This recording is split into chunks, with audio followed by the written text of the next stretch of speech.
Donald Trump, the former president, had a tremendous day on Sunday. Here's the latest on the former president, from his comments on the rioters who stormed the U.S. Capitol on January 6 to his appearance at the Conservative Political Action Conference, CPAC. "These were peaceful people, these were great people," he told Fox News' Maria Bartiromo of his followers who rallied for him and then besieged the Capitol building, insisting he was the genuine winner of last year's presidential election.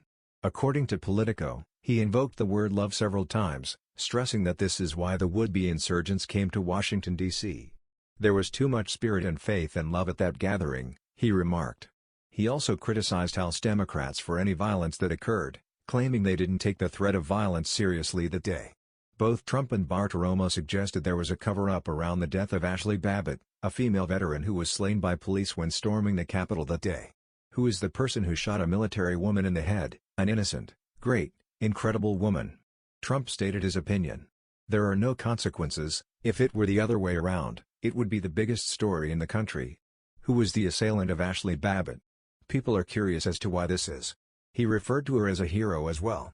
According to The Hill, Trump handily won the CPAC straw poll later Sunday, with 70% of attendees indicating they'd vote for him if the Republican presidential primary were held today.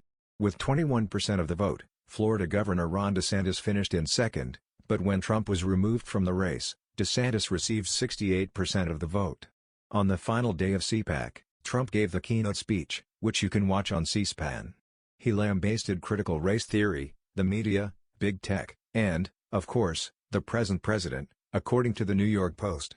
He also continued to claim, incorrectly, that he had won the 2020 election, and he praised his hallmark line, pledging to make America great again, according to The Independent. According to The Hill, he also stated that being impeached didn't have the desired effect on his opponents. "I didn't transform into someone else. I was impeached twice in my life. I deteriorated, he stated. Trump's son, Donald Trump Jr., who also spoke at CPAC, predicted that people would be outraged by what the former president had to say, according to Fox News. According to Business Insider, a group unaffiliated with the event organizers distributed a 7-point plan to return Trump as president to CPAC participants. It can be found here. When it was reported that the U.S. had fallen short of its COVID-19 vaccine objective, some at CPAC celebrated. Anthony Fauci, according to CNN, called it horrifying. Trump was booed over the weekend as well, while Newsweek claims that there was some applause when Trump and his wife Melania attended a UFC fight in Las Vegas on Saturday night.